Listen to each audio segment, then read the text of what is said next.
जी, आप देवी चित्रलेखा जी हैं हमारे जी, भगवत कथा करते हैं, कीर्तन करते हैं। बहुत से लोग आज इनकी कथा सुन के भजन मार्ग में अग्रसर हो रहे हैं हमारे जी। आपके आशीर्वचन लेने आए हैं हमारे जी। हाँ, हम सब प्रभु के दास हैं, प्रभु के चरण आश्रित हैं। यंत्र में कोई पावर नहीं होता, यंत्री का सारा पावर होता है। पहले साउंड बोलता है पर साउंड नहीं। हमारे हरि गुरु हमारे यंत्री हैं, उन्हीं के इशारे से हम चल रहे हैं। वो जो बुलवा रहे हैं, इसका सौभाग्य करें, करावें आप सब जने बड़ाई दें। हमारी बड़ाई नहीं, हमारी योग्यता नहीं।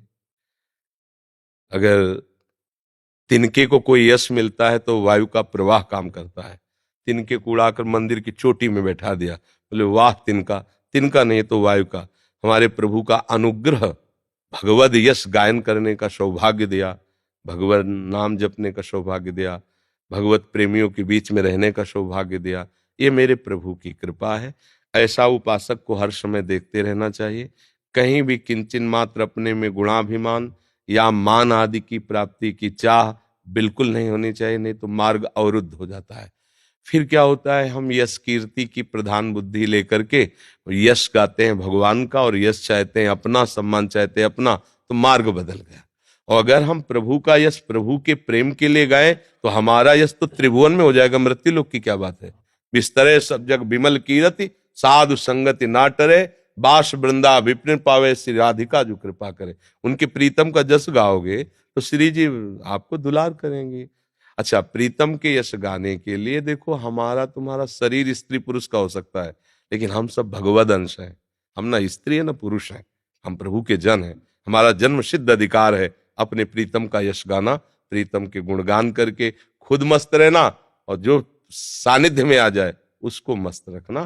पर उसमें हम कहीं नहीं, ये सब मेरे प्रीतम का विधान है, हम कहीं नहीं। अगर जहां हम हैं तो वहां फिर गिरना है, और जहां प्रीतम है तो वहां गोद में हम हैं। फिर कहीं कोई त्रिभुवन में कोई परास्त नहीं कर सकता। बस ध्यान देना है कि ये जो संस्कृति का मूल चक्र चल रहा है, त्रिगुणात्मिका माया का, ये अहम से चल रहा है। जो अहम है, देहाभिमान, इसी से चल रहा है। बस ये ना रहने पावे, इसकी धज्जियां उड़ा दिए। तृणादपि सुनी चेन तरूरिषुना, मानिना मान देन कीर्तनिया सदा। वास्तविक ध्यान से देखो तो कुछ अपना पावर ही नहीं है। क्या पावर है? जब हम एक श्वास स्वेच्छा से नहीं ले सकते, एक रोम भी हम स्थित नहीं कर सकते, तो हम किसी को भगवत मार्ग में कैसे लगा पाएंगे? मेरे प्रभु मेरी वाणी में बैठ करके अपना यश विस्तार कर रहे हैं। मेरे प्रभु मेरी वाणी में बैठकर अपने ही स्वरूप को प्रभावित करके अपने रंग में रंग रहे हैं। ये केवल यंत्र है, यंत्री श्री कृष्ण है, उनके द्वारा संचलित हो रहा है। अब वो जैसे चाहे वैसे बर्ताव। बस सदैव ये ध्यान रखें, तो फिर कहीं कोई बाधा परास्त नहीं कर सकती। नहीं तो प्रवचन करना, भगवद उपदेश करना, ये बहुत खतरे से खेलना है। इसे आप बहुत हल्के में ना लें, बहुत बड़े खतरे से खेलना है। क्योंकि इसमें भारी विष अमृत बनकर सामने आता है, और हम लोग उसको प्यार से पी जाते हैं। श्रीपाद प्रबोधानंद जी, सम्मानम कलयाति घोर गरलम। सम्मान क्या है? घोर गरल। जब हम भगवत यश गाते हैं तो भगवत संबंध से ये सब भगवत स्वरूप जन सम्मान देते हैं, जय बोलते हैं, हमारे हमारे सामने झुकते हैं, तो हमें गर्व आता है कि हमारा सम्मान हो रहा है। ये हम क्या करते हैं? विष को पी, वो विष की सिवई पी सकता है, दूसरा नहीं।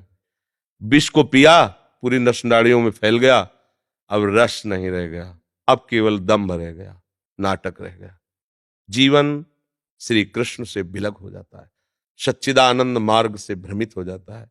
इसीलिए ये प्रवचन करना, उपदेश करना, भगवत कथा करना यंत्रवत, यंत्रवत होना चाहिए। अपनी सामर्थ्य बिल्कुल नहीं है। हमारे प्रभु बुलवा रहे हैं, हमारे प्रभु करवा रहे हैं। सम्मान मेरे प्रभु का हो रहा है। मुझे कौन जानता है? मुझे कौन जानता है? अगर हम प्रभु के ना होते तो कोई हमें जानता क्या? कोई हमें मानता क्या? तो किसको जानना और मानना हो रहा? मेरे प्रभु को ही ना। तो उसका आरोप हम अपने देहाभिमान में ना करें, हमारे प्रभु का ही। और ये गुरु प्रदत्त है, अभी हटवा लें और पैंट शर्ट पहन ले तो तुम राधे राधे भी नहीं बोलोगे हमसे। तो किसको प्रणाम किया जा रहा है? ये गुरु जी का है और मेरा थोड़ी है। अंदर से जो बात आ रही है वो गुरु कृपा से साधन, वो गुरु कृपा से अनुभव, वो गुरु कृपा के से प्रेरणा से, अपना कहीं अस्तित्व नहीं है। उपासक जो भगवद यश गाता है उसे बहुत सावधान रहना चाहिए। सम्मान रूपी विष उसको पीने के लिए सहज मिलता है। वो ऐसी मीठी छुरी है कि हम अपने हाथ से अपना गला काट लेते हैं। जहां सम्मान को स्वीकार किया, मार्ग बदल गया। वो जान नहीं पाएगा ये मार्ग ऐसे नहीं, माया ऐसे ठग थोड़ी है कि वो ठग बन करके आवे।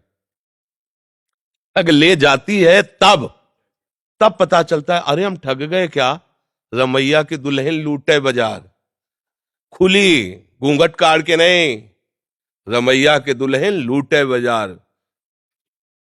बस बचा वही मामे वे प्रपद्यंते माया मेताम तरन। बस श्री कृष्ण शरणम मम, श्री कृष्ण प्रभु के शिवा। ये सम्मान से बचने की आवश्यकता है। जब कोई मीठा बोलता है ना, बड़े भजनानंदी संत, ऐसा लगता है कि ये जहर है, ये जहर पी रहे हैं, सब बिगड़ जाएगा। अरे यहां तक भावुकता है ना, हमारे ठाकुर जी है ना सबके अंदर। बोलो अरे ये तो भगवान है, अवतार है। हम मान लिए हमने कि भगवान के अवतार। जहां जहां हमें त्रणादपि सुनिचेल, वहां हम गड़बड़ गड़बड़, सब गड़बड़। इसीलिए सदैव साधु संग के द्वारा अपने मन को, अपनी बुद्धि को पवित्र रखते हुए श्री कृष्ण चरणों में अर्पित करता रहे। अर्पित हुई बुद्धि मय्येव मन आधत्स्व मयि बुद्धिम निवेशय निवशस्य मय्येव अत ऊर्ध्वम न संशया। निरंतर मन बुद्धि को प्रभु में। ये बहुत बड़ा माया का जाल है। मान सम्मान प्रशंसा कीर्ति भीड़, सब माया का जाल है।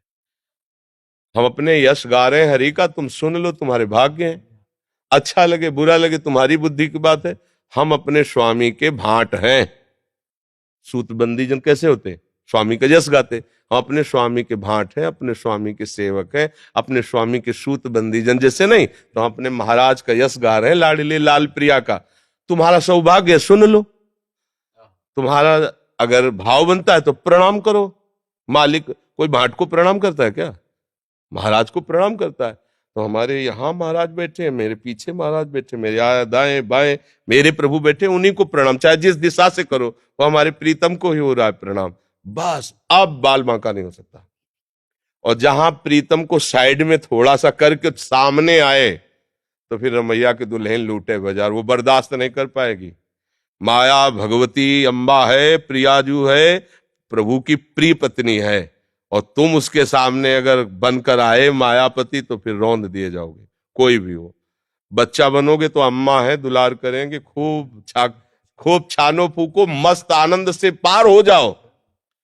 ये माया, ये माया, ये माया, ये माया, माया ही तो है। देखो हरि जस गा रहे, हरि नाम, हरि चरणामृत, हरि आनंद में, और इसी का दुरुपयोग जहां अहम वहीं माया का आक्रमण। अहम शून्य पे माया का आक्रमण नहीं होता, क्योंकि माया जो है ही नहीं, माने नहीं या माने जो है ही नहीं, जो है ही नहीं वो इतनी पावरफुल है, रौंद देगी। बस सम्मान से और लोकप्रियता, इससे दोष से बहुत बचना चाहिए। लोकप्रियता होगी क्योंकि जगत के मालिक का यश गाया जा रहा है, लोकप्रियता क्यों नहीं हो? अपनी नहीं है, आपको ये माननी अपनी नहीं है, अपने प्यारे की है। खूब मस्ती से प्रभु का जश गाओ, सबको गवाओ, नाम कीर्तन नाम महिमा गाओ। भूले हुए जन, जो नाम अगर तुम्हारी प्रेरणा से 10-20 भी नाम रोज लेने लगे तो हमारा जीवन धन्य हो जाएगा, क्योंकि अपने स्वामी के नाम का जस गा रहे हैं, रूप गुण का। बस अहम ना आने पावे, हम उसके भोक्ता न बन जाएं। अगर ये सावधानी रहेगी, भगवान का आदेश बोधयंता परस्परम कथयंति च माम नित्यम तुष्यंति च, हम अपने मालिक के आदेश से चल रहे हैं। तो ऐसी भावना रखे, सदैव दैन्य रहे, और कभी भी किसी भी तरह से अधर्माचरण जीवन में प्रवेश न कर पावे, क्योंकि इसमें अधर्माचरण की भी गुंजाइश रहती है। जब बहुत यश बहुत सम्मान होता है तो हमारा मन हर्षित होता है, आनंदित नहीं होता, हर्षित होता है। हर्षित मन में विकार की संभावना होती है, और जब उदासीन मन होता है तो प्रसन्नता की तरफ बढ़ता है। ब्रह्मभूता प्रसन्नात्मा। हर्ष एक द्वंद्व है जो शोक प्रकट करता है, लेकिन प्रसन्नता ये अखंड है। ब्रह्मभूता प्रसन्नात्मा न सोचते न कांक्षते समाः सर्वेषु भूतेषु मद भक्तिम लभते पराम। जो भगवत चर्चा करने वाला अपनी प्रियता को देखकर, अपने सम्मान को देखकर, अपने लाभ को देखकर हर्षित हो जाता है, उसके मन में विषय स्फुरणा जोर कसती है और वो गिर जाता है। जो इस प्रियता और सम्मान को देखकर उदासीन होकर के सोचता है कि देखो मेरे प्रभु की कृपा, मैं कितना नीच हूं पर उनकी कृपा कितनी है, ये भाव हृदय में धर के चलता है, तो उसके मन में उदासीनता रहती है। आप प्रणाम करो ना करो, गाली दो, आप जैसा, उदासीन मन भगवान की तरफ चलता है। इसीलिए उदासीन अति रही गोसाई।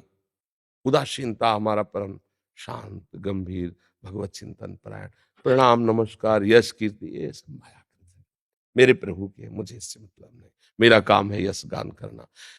सभा में बैठ करके सबको प्रियजन की तरह बर्ताव करें, एकांत में कभी भी किसी से ना मिले।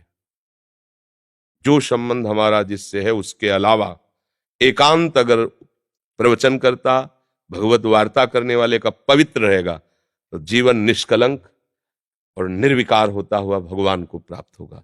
एकांत में बेहोशी ना आने पावे। जैसे सभा में सावधान, ऐसे एकांत में उससे 100 गुना सावधान। अंदर की दुष्प्रवृत्ति का संग नहीं, बाहर के किसी व्यक्ति का संग नहीं। एकांत पवित्र तो जीवन निष्कलंक निर्विकार, भगवत प्राप्ति सहज में हो जाएगी। भगवत यश गाने वाले को भगवत प्राप्ति करने के लिए और कोई साधन की आवश्यकता नहीं, समर्थ है। महामोह का भंजन करके भगवत चरणारविंद में प्रीत पैदा करना, ये भगवत यश का प्रभाव होता है। रत्नावती जी ने और कोई साधन नहीं, केवल दासी के श्रीमुख से सुना हुआ भगवान नाम महिमा और भगवत चिंतन महाभक्त भूप हो गई। मथुरा के ब्राह्मणियों का कोई साधन नहीं, केवल मालिनी वृंदावन की जाके भगवत यश गाती, उसी के प्रभाव से भगवत साक्षात्कार किया। केवल भगवत यश गायन श्रवण मात्र से भगवत प्राप्ति निश्चित। बस बात इतनी सावधानी, मन उदासीन रहना चाहिए, बाहर से व्यवहार एकदम सरल सहज होना चाहिए, एकांत परम पवित्र, जीवन धन्य हो जाएगा। इस सखी को चुनरी श्री जी की पढ़ा दीजिए। अच्छा जी। अच्छा।